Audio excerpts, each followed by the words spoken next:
di tayo magbago.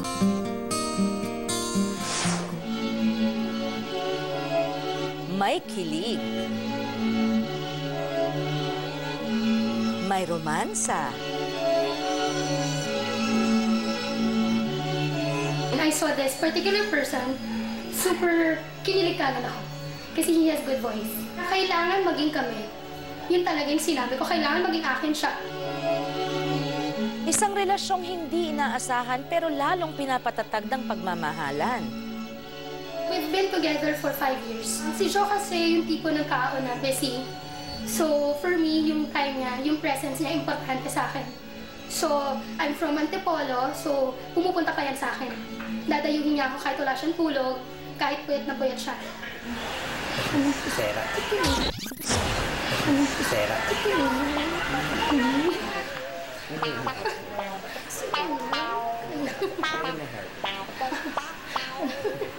Hindi ko yun agad nalaman. Kasi akala ko, prefer niya girls. And then, as time goes by, inamin niya sa akin, yun ang preference niya. Although, syempre, at first, nagulat ako. Medyo natawa. Pero, okay naman. Finally, natanggap ko rin siya. Kung ano siya. Ito ang love story ni Princess de Guzman at ng kanyang Prince Charming na princess din, si Jo. Princess, welcome to Kasama Mo Kapatid. Nagulat naman ako doon. At ang kanyang Prince Charming na princess din. Okay, alam mo nang agad na bading si Jo nung kilala mo siya, nung nakilala mo? Yes. Okay, so, oh my goodness, nung nakita mo siya, kahit alam mong bading, sinabi mo pa rin na kailangan akin siya? Kasi at first gusto ko na talaga siya. Unang nakita ko pa lang, gusto ko tong guy na to, gay. Hindi pa kayo nakapag-usap Hindi pa. Wow! Okay, so nagkarelasyon ka sa Becky. Anong reaksyon ng pamilya mo at ng pamilya niya nung nagkarelasyon na kayo? Family niya okay lang. Open kami sa family niya. Family ko, medyo nagulat at first, pero eventually natanggap din. Okay, tsaka nung mabuntis ka, gano'ng katagal na kayo magkasama nun? 3 years. You were living together na? Yes. Really? Yes. Okay, so you got pregnant after 3 years of living together. Anong naramdaman mo at anong naramdaman niya? Sabi ko, seryoso na tong point na to. May anak na kami, so kailangan future na nung bata. Pero the first time sinabi mo sa kanya na I'm pregnant? Nagulat. Why? Parang, Ano why? Paano? Nagulat lang. But Why? Of course, the initial reaction na alam mo na, nagulat lang siya. And then, okay naman. Naku naman, tignan mo. Proud na proud po talaga si Princess sa kanyang kabiyak at ama rin ng kanyang cute na baby na si Jo. Kaya, let us call in Jo. Jo! Please, join us here. Ang gwapo, no? Ang gwapo mo. Gwapo at maganda. Hi po. Hello, Jo. May I ask, anong lahi mo? Anong halo? Spanish po. Spanish and Pinoy. Yes. Ang ganda. Ang gwapo. Thank you. Ayan, gwapa. Opo. Okay, Jo. Si Jo po ay miyembro, rather, ng grupong Wonder Gays. At out and proud gay guy. Ano naman ang nakita mo kay Princess na bumihag sa puso mo? Kasi ang hirap nun, ha? Kasi nung unang kita ko sa kanya, na-attract ako kagad kasi nga, mukha din siyang lalaki. Pero, charot! Charot! Hindi, kasi nung nakita ko sa kanya... Mukhang lalaki yung anak ko ngayon. Si Boy. Okay. Aminin mo yan na ikaw yung nangligaw sa akin. Oh, ikaw nanligaw sa kanya. Totoo. Totoo yan. Kasi, pero Jo, before Princess, never ka na in love sa babae? Never po. Never talaga? Never. So, kasi okay, kahit ba niligawan ka ni Princess, sabihin natin, oh, paano ka ngayon nahulog sa kanya, hindi mo akalain? Sa sobrang bait, binubos niya yung pagmamahal niya sa akin, na parang wala na akong nakikitang babae na katulad sa kanya. So, kasi ang hirap nun because you know you're gay, di ba? And you knew that when you met Princess. So, hindi ka matatawag mo ba sarili mo na bisexual? Bayot. No, now, Bisexual. siguro, now, di ba? Bisexual. Pero never noon. Never before Princess. Yes po. Okay, nung nalaman mo na buntis si Princess, Ayan na. nagulat ka daw. Anong sabi mo? Sabi ko nga, dapat nga ako na yung nabuntis eh. Pero paano?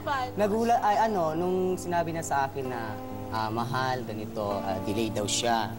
Sabi ko, nabilang mo ba talagang tamang ang buwan? Baka hindi sa akin Hindi ko yan. kayo ma-imagine nag-aaway.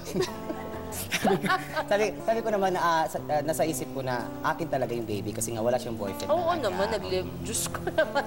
Malay mo naman, sumasali si bro, di ba? Hindi natin alam kasi as a gay, di ba? Baka malay mo, nakahanap ng ibang putahe.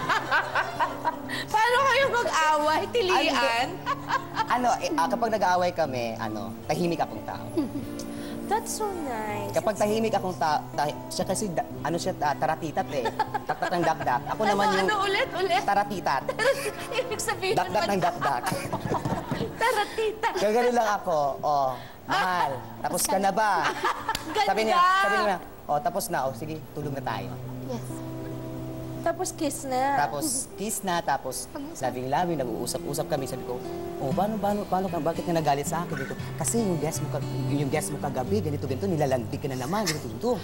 Pero yung pala itatanong ko, isa pa, magmula nung nakilala mo si Princess, hindi ka na ba na-attract sa lalaki? O syempre naman na-attract ka pa. Sinasabi mo sa kanya? Sinasabi ko sa kanya. Sabi niya sa akin, kung na-attract ka sa isang lalaki, okay lang yun, huwag mo na ipapakita sa akin.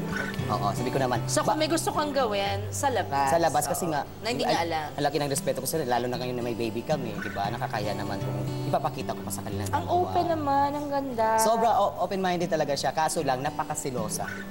Oo naman. Hindi sa pag-aano, tignan nyo yung mga mabilis humusga. Meron kayong asawa na straight, hindi ba ding? Mag-asawa kayo, pareho kayong straight. May anak kayo.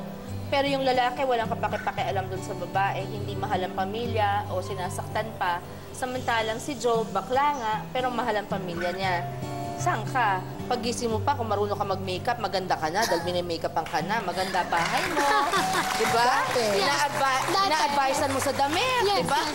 Ako nang umili talaga lahat. Okay, tamo? Ano namang klaseng ama ang nakita mo sa sarili mo, sa pagiging ama mo? Ikaw ba yung tipong okay lang sa'yo paglaki ng anak mo na maging bading din? Or paano nyo i-explain sa anak ninyo ang sitwasyon nyo? Bilang isang bakla, sinabi ko naman sa kanya na once na magkakaroon din ng baby, gusto ko responsable ako sa pamilya. Kasi nung unang-una, ginagastusan ko sarili ko na lagi. Ngayong time na to, na nagkakaroon na kami ng baby, syempre, focus ako lahat ng atensyon ko, lahat ng kinikita ko, ibibigay ko sa baby ko at saka sa pamilya ko. So, lalong naging strong yung Sobra. pagmamahalan. Sobra. Ang daming nagsasabi na, bakit si Jopang na nagustuhan mo, bakla yan, ganito. Sabi naman ni Princess sa akin, wala naman yan sa personalidad ng isang tao. Sa gender. Mahal ko si Jo, gusto ko siya habang buhay kasama ko. Alam mo talagang wala sa kasarian, no? Basta totoo yung feelings ninyo at may commitment kayo sa isa't isa.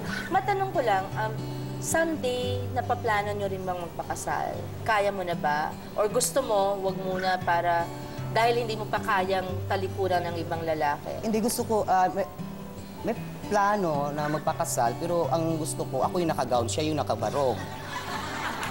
Paano yun? Pwede ba yun? Pwede pa. Siguro, papayag siya. Pero funny. Parang kakaiba. Hindi, pero pwede namang simple lang na hindi naman kailangan girl na masyado. Hindi naman kailangan men na men yung suot mo, di ba? Tama. Yung pwede namang simple lang na yung alam ng taong hindi ka naman pwedeng itaksido. Hindi ba? Kung Reyna Elena ka. Ito naman. Anyway, alam nyo na in a very big way, I am actually inspired by your relationship. Yung pagrespeto nyo sa isa't isa. Kitang-kita natin, ano? yung respect na binibigay nyo sa isa't isa, yung pagmamahal mo sa kanya at sa anak ninyo. And kung ganito kayo ng ganito, I'm sure magtatagal pa samahan ninyo. So may God bless you talaga. Sana dumami pa anak nyo. Pagandahin mo pa lahi ng human race. Tama na. Enjoy ka naman eh. Hindi. Dadating yun. Hihingi ng tulong. Okay, Lord. Ayan. Member po si Joe ng Wonder Gays, gaya po ng sinabi kong kanina, isa pong group of gay performers at princess, may inihanda sila para sa'yo. Alam mo ba yon? Abangan po natin sa pagbabalik ng Kasama Mo, Kapatid. Nakakatuwa kayo. Si Chenes, Chinorba, ni Eric Chivalu, kung nahihirap ang bibigyan kita ng clue.